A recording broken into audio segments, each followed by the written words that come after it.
안녕하세요. 밤라디오 민준에 오신 것을 환영합니다. 오늘의 이야기를 시작하겠습니다. 안녕하세요. 제가 헛된 20대를 보내고 30대의 삶의 전환점을 맞이한 후 마침내 성숙해진 여성입니다. 과연 40대엔 더 지혜로워져 있을까요? 최근 몇 개월 전 상상도 못한 일을 겪고 열이 받아서 병까지 앓을 뻔했습니다. 마음 터놓고 털어놓고 싶어도 제 얼굴에 침을 뱉는 것 같아서 이야기하지 못했습니다. 제가 이렇게 허술한 남자를 고르다니 사건을 겪고 나서야 깨달았습니다. 그럼 이제부터 제가 공개하지 못한 저의 파혼 사연을 풀어보겠습니다. 저희 부모님은 정말로 투자의 천재세요. 사실 투자의 천재라기보다는 특별히 땅 보는 안목이 뛰어나세요. 젊은 시절부터 부동산에 큰 관심이 있으셨어요. 신림동에서 땅값이 굉장히 저렴했던 때에 여러 군데 땅을 눈여겨보시고 조금씩 사 모으셨습니다. 당시 신림동은 상권도 전혀 없고 다세대 주택이 많았으며 도로 상황도 좋지 않았어요. 마치 산골짝 같은 곳에 오밀조밀 집들이 지어져 있어 불편도 많았습니다. 이제는 큰 상가들이 들어서고 화려한 도시로 변모했지만 그때는 정말 아무것도 없었어요. 조금씩 투자하신 땅을 모아서 꽤 많은 재산을 모으셨어요. 그 땅을 유료 주차장으로 운영하시다가 어머니께서 아프셔서 고생하실 때 아버지께서 큰 결정을 하셨습니다. 어머니의 병간호를 위해 직장을 그만두시고 어머니 곁을 지키면서 간병을 시작하셨어요. 그 시절 저는 대학 생활에 바빠 아버지를 많이 도와드리지 못했어요.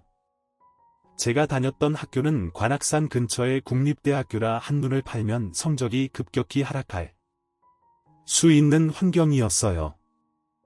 친구들 대부분이 공부를 잘해서 경쟁도 치열했죠. 아버지가 간병을 시작하신 후 퇴직금과 저축을 동원해 병원비를 충당하셨는데 병원비는 돈을 먹는 구멍이니까 아버지도 큰 부담을 느끼셨어요. 사들인 땅을 재평가해보니 건물을 지을 만큼 충분했습니다. 그래서 아버지는 대출을 받아 신림동에 건물을 짓기로 하셨습니다. 제가 너무 버거우실 것 같다고 걱정했지만 아버지는 이것도 투자의 일환이라고 걱정 말라고 하셨습니다. 학교 근처였고 고시촌으로도 유명해서 원룸 장사가 유망하다고 보셨죠. 거리상 떨어진 땅에 건물 두 채를 지으셨는데 하나는 원룸 전용 6층 건물이고 다른 하나는 1룸과 원룸이 섞인 빌라 스타일이었습니다. 아버지는 딸만을 위해 한 건물을 여성 전용으로 지정하셨습니다. 보안도 강화하시고 CCTV도 일반 건물보다 훨씬 많이 설치하셨어요. 그 덕에 여학생들 사이에서 인기가 많았고 원룸에 입주 문의가 쇄도했습니다. 저는 대학 졸업 후 구로의 IT 회사에 취업하고 아버지가 지으신 2룸 빌라에 입주했습니다. 그곳 최고층의 넓은 2룸은 아버지가 저에게 주고 싶어 하셨던 집이었습니다. 저는 그곳에서 새로운 삶을 시작했습니다. 회사 생활에 익숙해지기 시작하자 어머니는 더 나빠지시고 결국 돌아가셨습니다. 아버지는 저와 함께 살지 않고 어머니와 살던 본가를 정리하고 원룸으로 이사 가셨습니다. 원룸 지하에도 공간이 있어서 거기로 들어가셨습니다. 아버지는 1층 바깥쪽 원룸으로 이사하면서 거기에서 원룸 관리를 시작하셨습니다.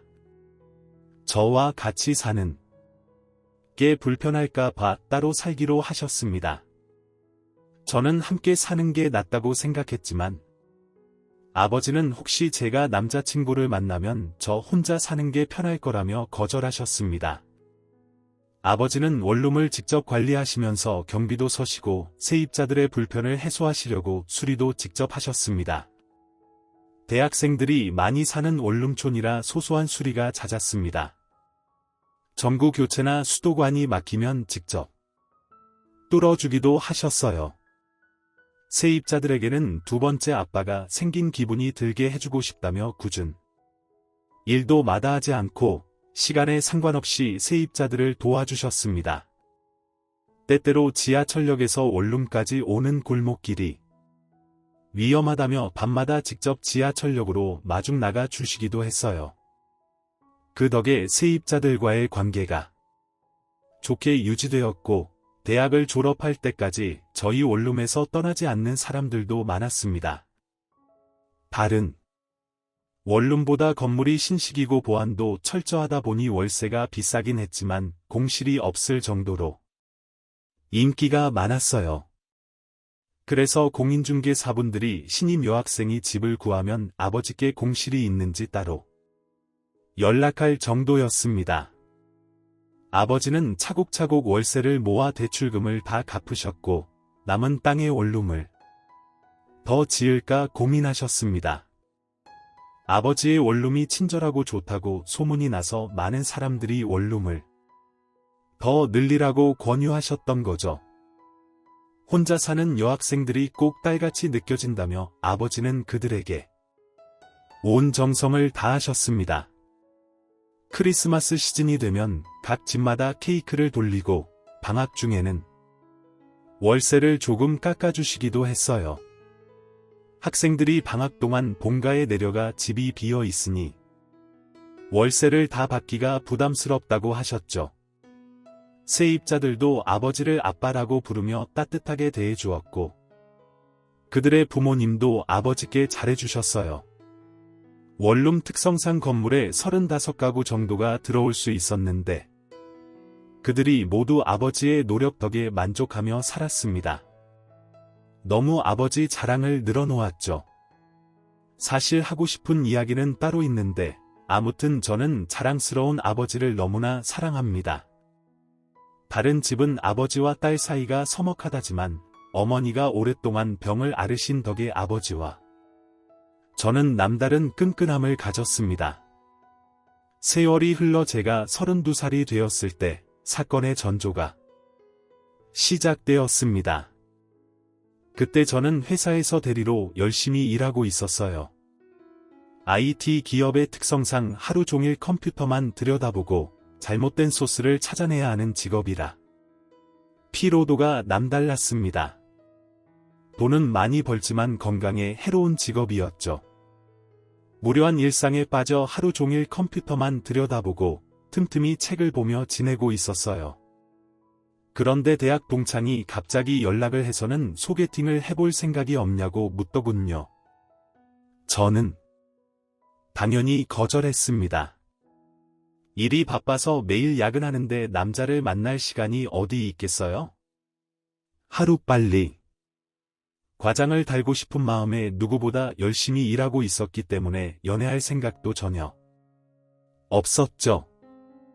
그래서 동창에게 정중하게 거절했는데 이 친구가 저를 붙잡고 계속 늘어지는 겁니다. 너무나 좋은 사람이라서 남에게 주기 아깝다고 생각했지만 그래도 꼭 소개해주고 싶다고 했어요. 우연히 함께 술자리를 가지게 되었는데 메신저에서 제 사진을 보고 소개받고 싶다고 며칠을 졸랐다고 하더군요.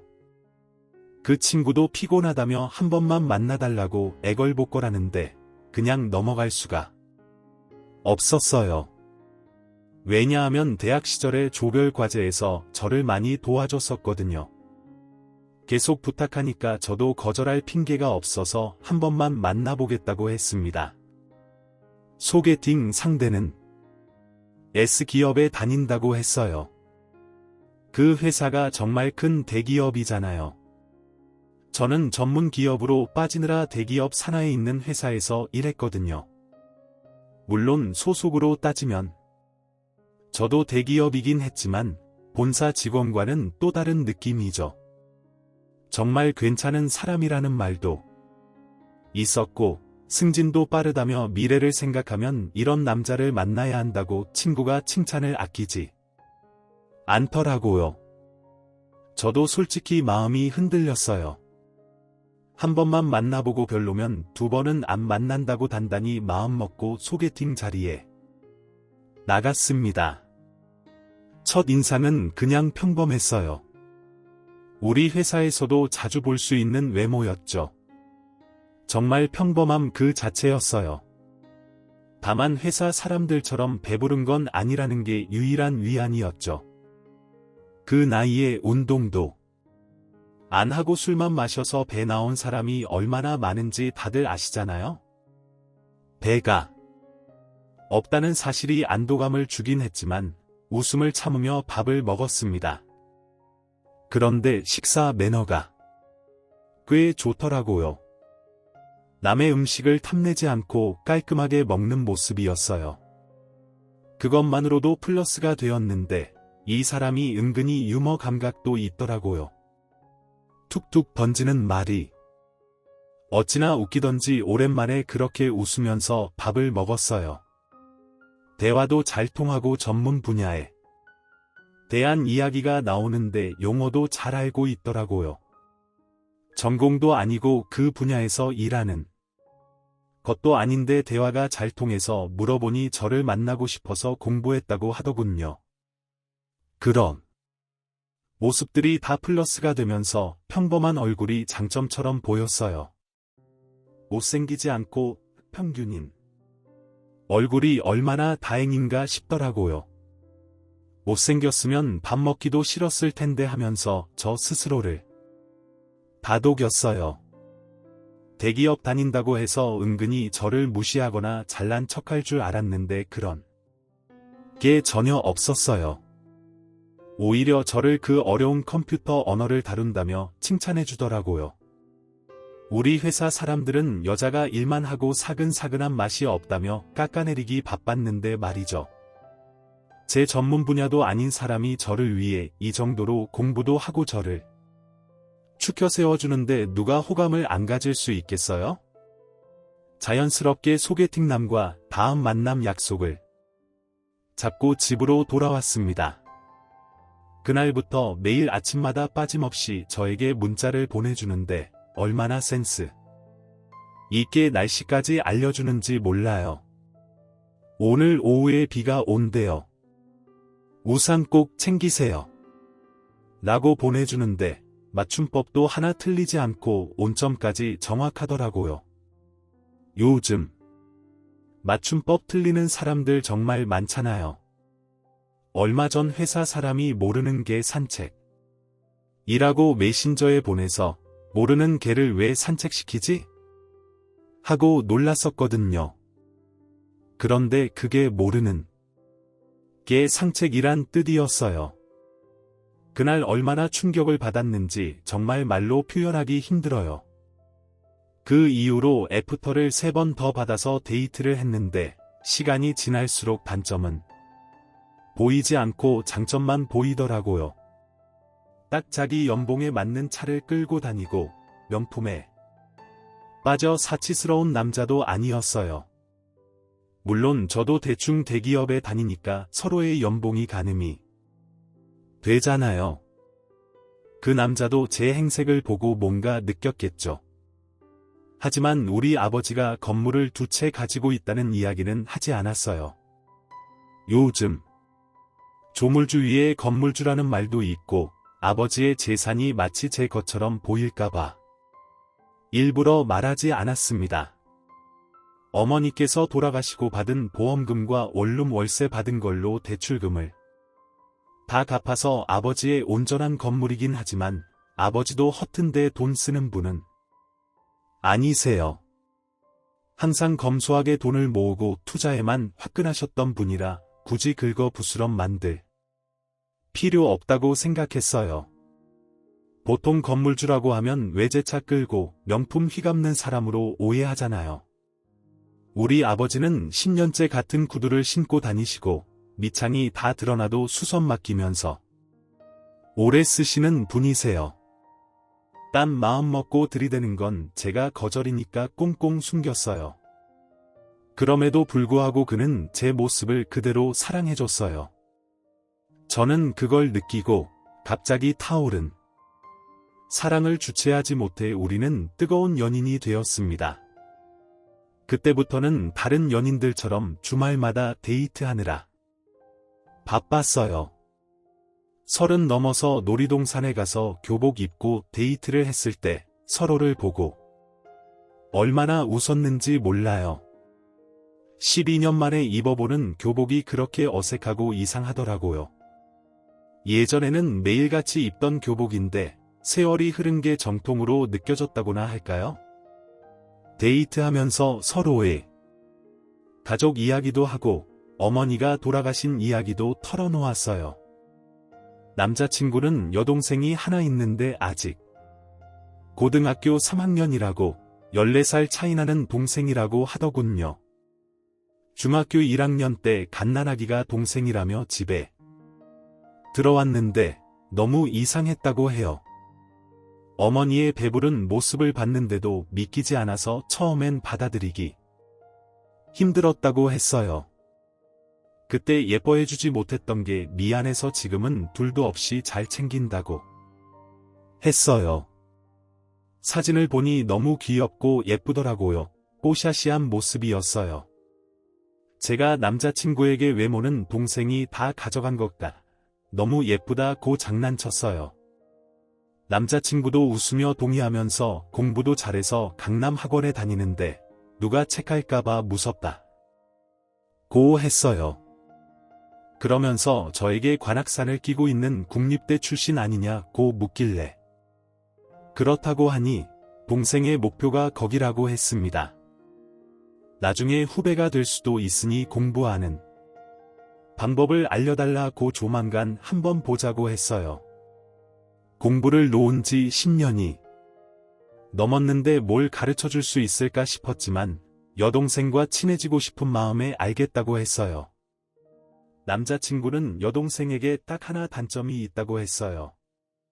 너무 사랑만 받고 자라서 성격이 좀 모났다고 했습니다. 대학교에 가면 별별 사람들 다 만날 텐데 거기서도 삐딱하게 굴면 학교 생활이 힘들까 봐 걱정이라고 했어요. 너무 오냐오냐 키운 탓에 자기밖에 모르는 애가 된 것 같다고요. 저에게 어떻게 해야 좋을지 모르겠다며 고민을 털어놓길래 저도 외동이라 잘 모르겠다고 했죠. 사실 저도 나름 오냐오냐 자란 아이였지만 그런 성격은 아니었거든요. 속으로 네 동생이 원래 그런 성향의 아이는 아닐까라고 생각했지만 굳이 입 밖으로 꺼내진 않았습니다. 그날도 별 생각 없이 강남에서 영화를 보고 꼭 가보고 싶었던 카페로 걸어가고 있었어요. 남자친구가 동생에게 연락이 왔다.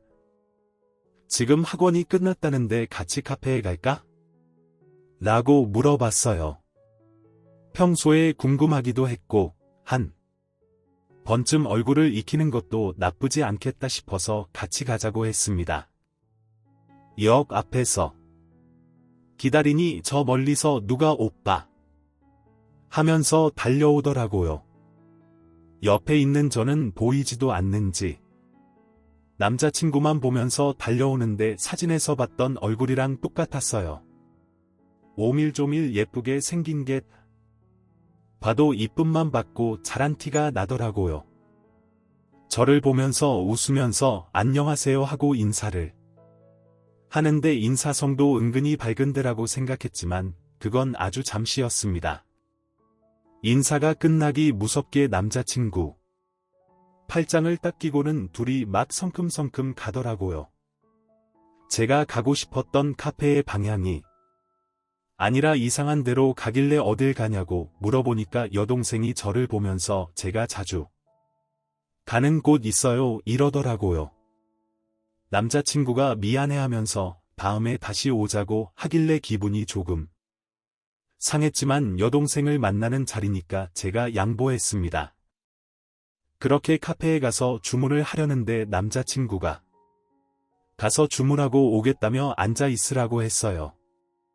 여동생이랑 마주보고 앉아서 약간 어색한 공기를 느끼고 있는데 저를 쓱 한번 보더니 언니는 계산 같은 거 전혀 안 하나 봐요. 이러는 거예요. 그래서 제가 그냥 웃으면서 그게 무슨 말이냐고 물어봤더니 아니 보통 커피는 여자가 사는 거 아닌가 이러는 거 아니겠습니까? 대꾸할 가치가 없다고 느껴져서 그냥 피식 웃고 말았습니다. 무슨 벌써부터 조그마한 게 신우이 노릇을 하려고 하는 건지 조금 우습더라고요. 게다가 제가 이트 계열 남자만 득식을 한 곳에서 어떻게 꾸역꾸역 살아남았는지 모르니까 저를 만만하게 본 거 아니겠어요? 제가 남초 회사에서 큰 목소리를 내기까지 얼마나 많은 인내심이 필요했는지 3달같이 굴어야 했는지를 모르니까요. 남자친구가 커피를 가지고 돌아오고 나서는 여동생이 한참을 저를 빤히 쳐다보다가 입을 열더라고요. 다음에 만날 때는 선물 같은 거 준비해 오시는 거 알죠? 뭐 가지고 싶은 게 있어요? 수능 끝나면 안 그래도 선물 하나 해줄까 생각하고 있었어요. 어머 언니 센스 있으시다. 그러면 저는 태블릿 PC나 노트북 가지고 싶어요. 이야기 들어보니까 대학 다닐 때 필수라고 하더라고요. 저는 깜짝 놀랐습니다. 뭐 끽해봐야 립스틱이나 파우더 같은 걸 생각했는데 거의 150만 원에 가까운 전자제품을 사달라고 하니까요. 게다가 그걸 왜 저한테 사달라고 하는지 그런 고가의 제품은 가족들에게 사달라고 하는 게 맞지 않나요? 저도 뭐 언젠간 가족이 될 수도 있지만 지금은 남남이거나 마찬가지인데요. 결혼식장 들어갈 때까지 사람 일은 모르는 거라고 하잖아요. 어이가 없어서 그냥 빤히 바라보고 있는데 남자친구가 이리저리 눈치를 보더라고요. 언니 제가 우리 집 정말 막둥이라서 정말 예쁨 받으면서 자랐거든요. 제가 언니 싫다고 하면 우리 오빠랑 결혼 못할 거려? 그 이야기를 하자마자 남자친구가 여동생에게 조금 큰 소리를 냈어요. 왜 그런 말도 안 되는 소리를 하냐고 선 넘는 거라고 하면서요. 노트북은 자기가 사줄 테니까 저한테 그런 거 요구하지 말라고 잘라서 이야기하니까 입을 삐죽 내밀더라고요. 신우될 사람한테 그런 거 하나 보태줘 이러면서 끝까지 물고 늘어지는데 제가 그냥 남자친구 손을 꼭 잡으면서 말렸습니다. 나중에 저한테 커피 주문하고 받아오는 사이에 다른 이야기한 건 없냐고 이야기하길래 그냥 없다고 했어요. 맘 같아서는 네 오빠랑 결혼할지 안 할지도 모르잖아라고 하고 싶었지만 남자친구가 상처받을까봐 말을 못하겠더라고요. 별말 안 했다고 걱정할 만한 일은 없었다고 잘 마무리한 뒤에 집으로 돌아왔습니다. 맥주 한 캔을 마시면서 다시 곱씹어 생각해봐도 조그마한 게 아주 기어오르는 꼴이 짜증이 났어요. 다음에 만나게 되면 제대로 한 방 먹여줘야겠다 하는 생각만 했습니다. 그렇게 남자친구랑은 불같은 사랑을 이어가고 있을 무렵 날이 점점 추워지더니 뉴스에서 수능날 최강 한파가 몰아닥칠 예정이라고 하더라고요. 그제야 달력을 보니 11월 중순이었어요. 12년을 수능만 보고 달려왔었는데 회사에 취직하고 삶이 바빠 그 시절. 기억은 몽땅 사라진 건지 수능날이 언제인지도 모르고 살고 있었더라고요. 남자친구의 여동생이 수능을 보겠구나 싶어서 남자친구를 통해 초콜릿이랑 여드랑 마카롱 같은 간식을 들려보냈습니다. 아직 결혼 이야기도 없는 상태여서 그 정도가 저에게는 최선이라고 생각했기 때문이었어요. 잘 전해줬냐고 물어보니까 남자친구가 저에게 여동생이 너무 고맙다고 했다면서 저에게 직접 감사 인사를 하고 싶다고 했대요. 휴대폰 번호를 알려줘도 괜찮겠냐고 물어보길래 그냥 알겠다고 했습니다. 제가 거기서 싫은데라고 해봐야 저만 이상한 사람이 될 것 같았거든요. 한 30분 있다가 모르는 번호로 문자가 하나 딱 들어왔는데 내용이 아주 가관이었어요. 선물은 감사한데요. 저 이런 거 잘 안 먹어서요. 크리스마스 겸 대학 입학 선물로는 태블릿, PC로 부탁드릴게요. 그 문자를 받자마자 기가 찼습니다. 저한테 무슨 입학 선물 맡겨놓은 사람처럼 구니까요. 거기다가 아무리 성적이 좋다고 해도 원하는 대학에 입학을 못하게 될 수도 있고 재수를 하게 될 수도 있잖아요. 너무 당당한 꼴에 배알이 꼴려서 남자친구한테 그대로 이야기를 했죠. 나 한 번 봐놓고는 태블릿 PC 맡겨놓은 사람처럼 계속 사달라고 이야기하는데 내가 사줘야 하는 게 맞냐고요. 물론 제 월급으로 그거 하나 못 해줄 형편은 아니죠. 그래도 사람이 괘씸하잖아요. 제가 진심으로 축하해서 사주는 거랑 맡겨둔 거 찾아가는 마냥 도둑놈처럼 내놓으라는 신부가 다르니까요.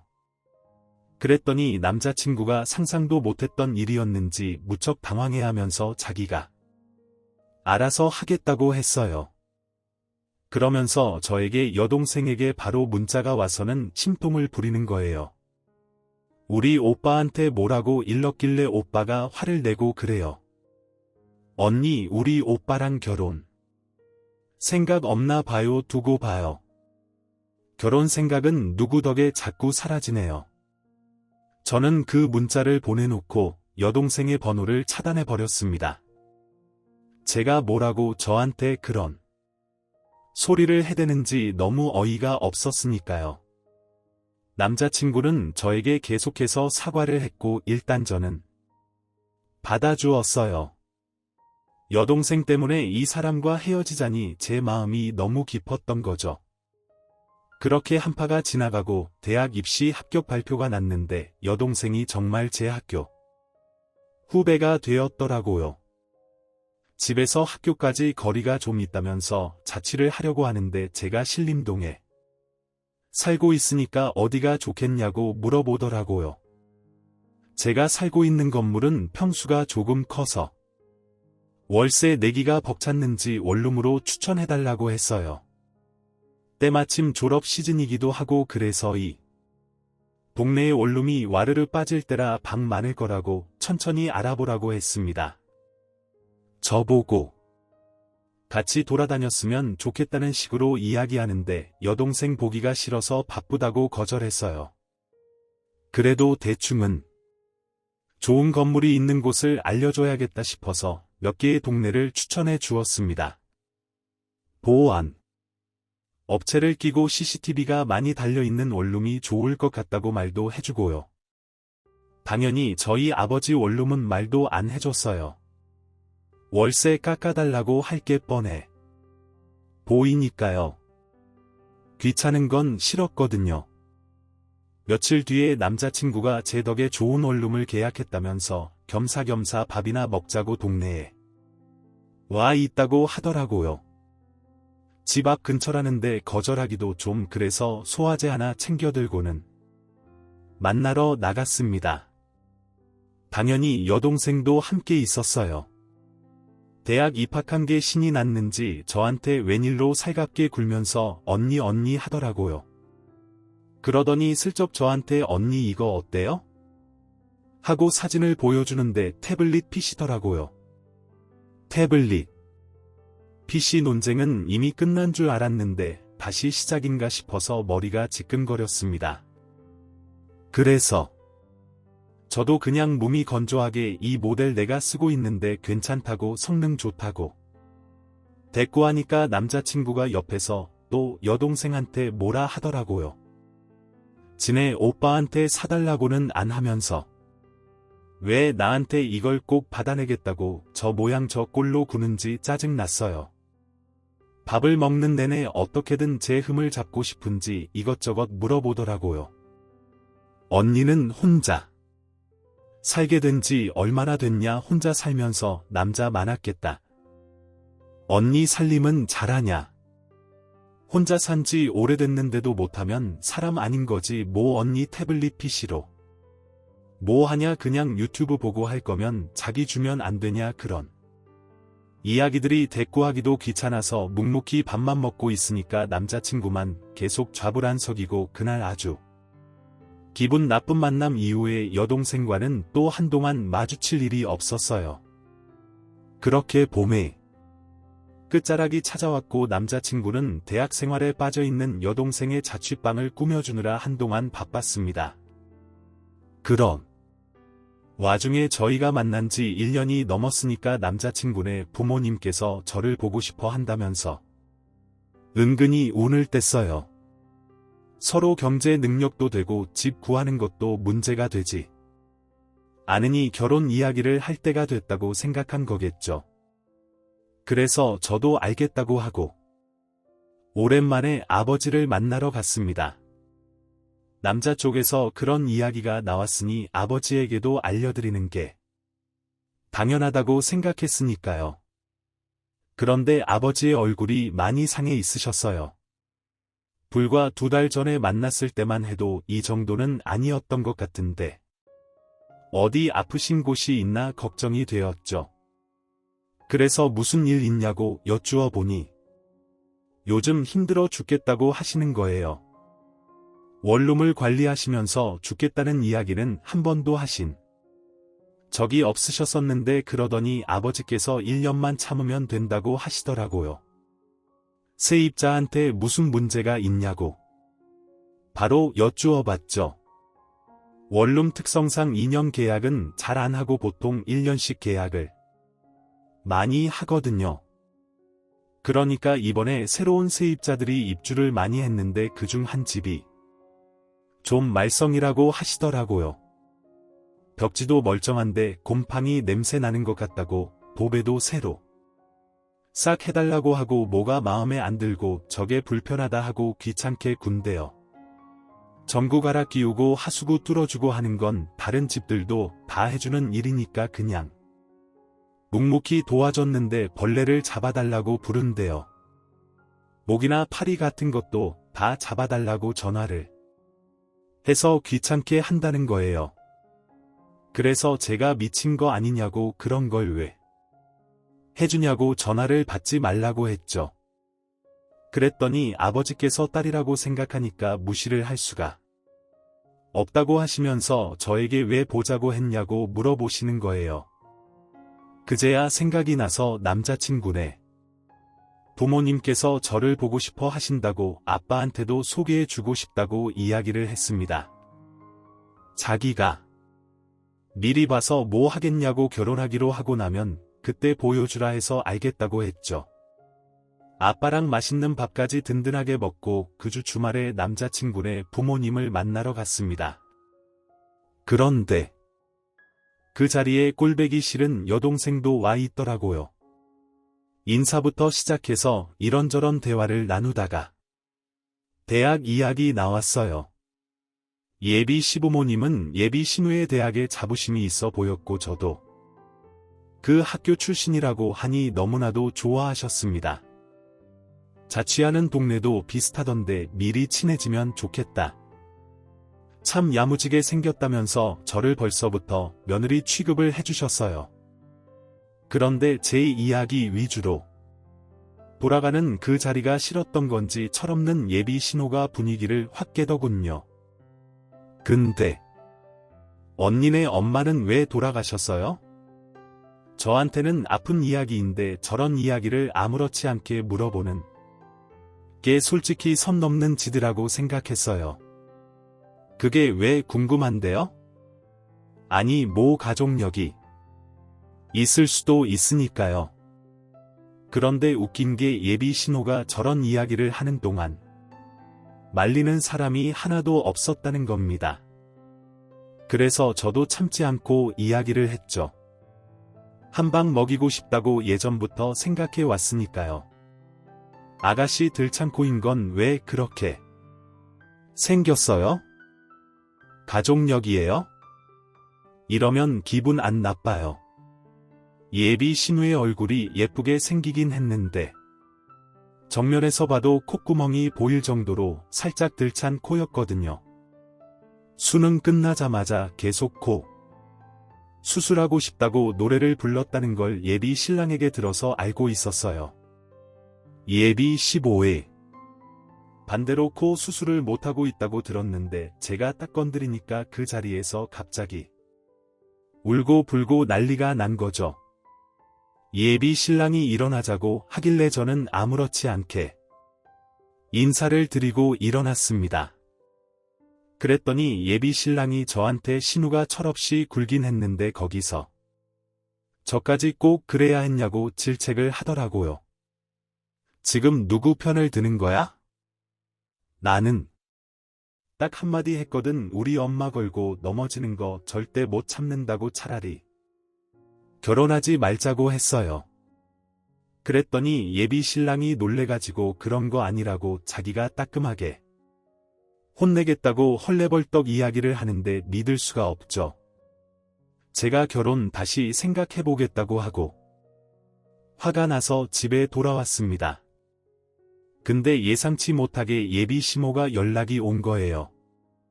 저랑 만나서 이야기 좀 하고 싶다고, 예비 신우를 너무 버릇없이 키워서 미안하다고 사과를 하셨어요. 예비 신랑의 이야기를 들어보니까 톡 부러지고 야무진 친구던데 꼭 며느리 삼고 싶다고 생각했다면서 결혼에 대해 다시 생각하겠다는 거 빈말이길 바란다고요. 그래서 저는 솔직하게 이야기를 했습니다. 우리 어머니에 대한 이야기를 그런 식으로 소비하는 거 싫다고요. 신우가 직접 와서 저에게 사과를 했으면 좋겠다고 하니까 꼭 그렇게 해주겠대요. 그러더니 진짜 저한테 울며 겨자 먹기로 사과하러 온 거 있죠. 하기 싫은 티 팍팍 내긴 했지만 예비 신랑하고 예비 시모가 저한테 미안해하면서 그러니까 신호도 별 수 없죠. 저한테 잘못했다고 하길래 우리 어머니 이야기 2번 다신 입에도 올리지 말라고 하니 알겠다고 했어요. 그런데 이게 기폭제가 된 건지 시댁 쪽에서 더 질질 끌고 있냐고, 이제 33살이니까 결혼할 나이가 됐다면서 빨리 상견례를 하자고 했어요. 뭐 신호만 아니면 나쁠 일 없겠다 싶어서 저도 좋다고 했습니다. 날짜를 맞추고 제가 예비 신랑에게 신신당부를 했어요. 절대로 시누이 입 벌리게 하지 말라고요. 우리 아버지가 상당히 자상한 아버지지만 제가 상처받는 꼴은 절대 못 보는 사람이라고 했습니다. 제가 결혼하지 말자고 한 것도 있고 강경하게 나오면 끝을 보는 성격인 걸 아는지라 예비 신랑도 알겠다고 했어요. 상견례 날짜가 다가오고 예비 신호가 사고만 치지 않으면 아무 일도 없을 거라 생각하고 아버지와 함께 자리에 나갔습니다. 이미 예비 시부모님과 예비 신우까지 전부 다 자리에 도착해 있더라고요. 그래서 안녕하세요 하고 공손하게 인사를 드리고 저희 아버지를 소개해 드렸습니다. 아버지도 처음 뵙겠습니다 하고 인사를 하는데 예비 신호의 얼굴을 보고 딱딱하게 얼굴이 굳어지시는 거예요. 저는 순간 아버지의 얼굴을 보고 무슨 일이 있는 건가 싶어서 깜짝 놀랐죠. 그런데 정말 하늘이 저를 살린 건지 아니면 나락으로 보낸 건지 신우가 픽 웃으면서 이야기를 하는 겁니다. 뭐야? 언니네 아버지가 경비 아저씨였어? 우리 아버지께서 원룸을 관리하고 계시니까 뭐 경비도 하고 수리도 하고 건물주이기도 하니까 틀린 말은 아니잖아요. 그래서 맞는다고. 고개를 끄덕이면서 왜 그러시냐, 어떻게 아는 사이냐 하고 물어보았습니다. 근데 순간 시부의 얼굴이 약간 떨떠름하게 변하는 게 아니겠어요. 아무리 경비 인식이 좀 그렇다고 해도. 그렇지 대놓고 표정이 바뀌니까 제 속이 확 상하더라고요. 그리고 요즘 경비들도 보안업체에서 전문적으로 채용해서 쓰기 때문에 예전만큼 대우를 험하게 받지도 않고요. 직업에 귀천이 없다지만 순간 너무 짜증이 났습니다. 불난 집에 부채질한다고 신우가 입을 여는데 상상을 초월하는 이야기를 뱉더라고요. 내가 지내는 원룸 경비 아저씨거든. 근데 아저씨 왜 요즘 저 벌레 안 잡아주세요? 내가 아저씨 때문에 맨날 불안에 떨면서 자야겠어요. 벌레 잡아주는 게 뭐가 어렵다고 이러는데 순간 이게 무슨 개소린가 싶었습니다. 그 순간 딱 머릿속에 스쳐 지나가는 일이 있는 거예요. 아버지께서 세입자 하나 때문에 너무 힘들다고 1년만 지나면 내보낼 거라고 했던 그 진상 세입자요. 그래서 내가 예비 신호한테 말을 했죠. 아가씨가 우리 아빠 원룸에 산다고요? 아빠 원룸은 무슨 경비 주제에 언니가 왜 아등바등 돈 아끼면서 사는 줄 알겠다. 그래도 언니네 회사 엄청 대기업 아니에요. 월급도 좀 될 텐데 왜 그러고 살지? 혹시 언니 결혼하고 나서도 친정에 생활비 주고 그래야 돼요.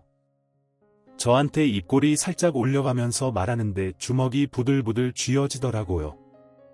예비 신랑도 정확하게 우리 아버지의 직업이 뭔지 몰랐고 당연히 예비 시부모도 모르는 상태였죠. 예비 신호의 말만 듣고 경비라고 생각했는지 상당히 불편해하는 얼굴이었습니다. 우리 아버지도 화가 잔뜩 나신 것 같았지만 제가 결혼하겠다고 데려온 상대니까 이러지도 못하고 저러지도 못하고 화를 참으시면서 저를 쳐다보셨어요. 그런데 저는 그런 생각이 드는 거예요. 내가 왜 참아야 하지? 그럴 필요가 있나? 결혼 안 하면 되지. 야, 너 지금 뭐라고 그랬냐? 좋은 대학 다닌다고 우수되기 전에 개똥 같은 인성이나 좀 고쳐봐. 그러니까 예비 시부모도 놀래고 예비 신랑도 놀래서 저를 막 말리는 게 아니겠어요. 저는 예비 신랑의 팔을 확 부리치고는 말리지 말라고 엄포를 놓았습니다. 왜 나를 말려 내 성질 막 돋우는데 나도 할 말은 하고 살아야지. 너 지금 우리 아빠한테 뭐가 어쩌고 어째 예의는 밥 말아 먹었나? 아빠 나 이 결혼 안 할 거야. 저 계집애 때문에 못하겠어. 그러니까. 아버지가 듣던 중 반가운 소리라는 듯 벌떡 일어나셔서 제 손을 잡고 나가자고 하시더라고요. 그런데 이대로 가면 너무 싱겁고 재미없잖아요. 그래서 한마디 더 했죠. 그냥은 내가 또 못 가지. 너 짐 빼. 내가 보증금 바로 돌려줄 테니까 짐 빼. 언니가 뭔데? 나보고 짐을 빼라 말아야. 언니가 무슨 건물주라도 돼 사태 파악이 안 되는지. 저를 보고 강자를 놓더라고요. 예비 신랑도 예비 시부모도 모두 이게 다 무슨 일인가 싶어서 눈치만 보고 있고요. 그때 저희 아버지께서 딱 나서서 이야기를 해주셨어요. 그래요. 아가씨, 내가 거기 건물주네. 내가 그 건물 관리도 하고 주인이기도 하고 세입자들 안전을 위해 경비도 서고는 한다네. 그러자 그쪽 가족들의 얼굴이 확 굳어지더라고요. 경비인 줄 알고 우습게 여겼는데 건물주라고 하니까요. 내가 호의를 베풀면 같이 베푸는 사람이 있고 만족하지 못하고 욕심을 부리는 사람들도 있더라고. 아가씨는 후자였지. 욕심을 부려도. 유분수지. 어느 건물주가 세입자 벌레를 잡아주나 아가씨가 난리를 쳐서 내가 방역도 철저하게 하고 벌레 잡는 업체와도 계약을 했네. 그런데 아가씨네 방에서만 유독 난리도 아니더구먼. 쓰레기를 버리지 않고 쌓아두고 악취나는 옷도 켜켜이 쌓아두고 하수구 막히는 것도 아가씨 머리카락이 막아둔 거지. 수도관 문제가 아니더라고. 예비 신호의 생활이 문제라고 이야기하니 시댁 식구들의 얼굴이 모두 새빨갛게 변했습니다. 하지만 아버지의 말은 여기서 끝나지 않았죠. 예비 시부모의 얼굴을 딱 노려보시면서 정확하게 이야기를 하셨어요. 도대체 딸 자식의 교육을 어떻게 시킨 건지 더러워서 우리 건물에 데리고 있을 수가 없겠습니다. 보증금은 내일 당장 보내줄 테니 일주일 이내로 짐을 빼세요. 아니, 우리 애 학기 중간인데 그러시면 어떡합니까? 계약 기간이라는 게 있는데 계약 기간이고 나발이고 층간소음으로 아랫집에서 항해 들어오는 것도 난리입니다. 밤마다 뭘 하는지 윗집 옆집 아랫집 할 거 없이 남자랑 있는 소리 들린다고 다들 난리인 거 아시오? 내가 사돈 처녀 될 사람인 줄 알고 말을 아끼려고 했는데 사돈도 아니니 숨길 것도 없지. 우리 원룸은 여성 전용 원룸인데 남자를 끌어들였으니 계약 위반 맞습니다. 20살짜리가 남자랑 놀아놨다고 하니 다들 얼굴이 사색이 되고 진짜 빨갛다가 파랬다가 파란만장하더군요.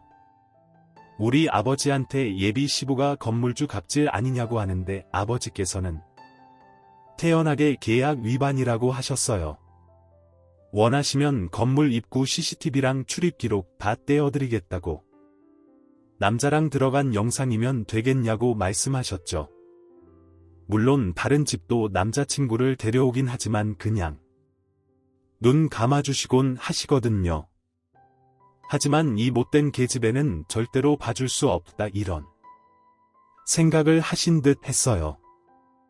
그러면서 원룸 인덕션 망가진 거, 세탁기 고장난 거, 화장실 거울 깬 거 다 합치면 보증금보다 많이 나올 것 같은데 어디로 보내주실 거냐고 쐐기를 박았습니다. 예비 시모가 도대체 뭘 하고 살길래 저 모양이냐고. 신호등을 짝짝 소리나게 때리는데 예비 신랑은 저랑 눈도 못 마주치더라고요. 저도 거기서 우리 더 이상 얼굴 보는 일 없었으면 좋겠다고 너랑은 끝이야 하면서 아버지의 손을 잡고 나왔습니다. 시원한 가을 공기 맞으면서 땀 나오는데 갑자기 웃음이 확 터지더라고요. 아버지께 죄송하다고 말씀드리며 앞으로는 보는 눈 좀 키우겠다고 다짐했어요. 아버지께서는 지금이라도 그런 일이 밝혀져 다행이라며 위로해 주셨고 오랜만에 떡볶이를 사 먹으며 맥주 한잔 했습니다. 당연히 아버지 원룸에서 그 못된 계집애는 쫓겨났죠.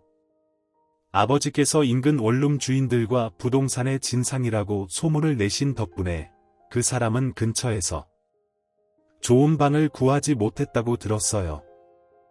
저희 아버지가 건물주라는 사실을 알게 된 후 그쪽 집에서 여러 번 연락이 왔지만 다 차단해버렸어요.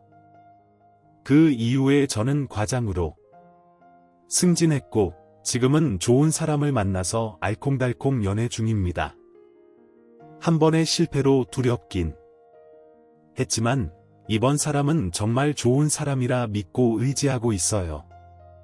곧 프로포즈를 받을 것 같은데 살짝 겁이 나기도 하네요. 그래도 알을 깨고 나온 병아리처럼 결혼을 향해 한 발 내디뎌 보려고 합니다. 감사드립니다. 오늘도 저와 함께 해주신 시간이 여러분에게 소중한 순간이 되었기를 바랍니다. 다음 영상에서도 여러분을 만나 뵐 수 있기를 기대하며 그때까지 건강하시고 행복한 시간. 안녕히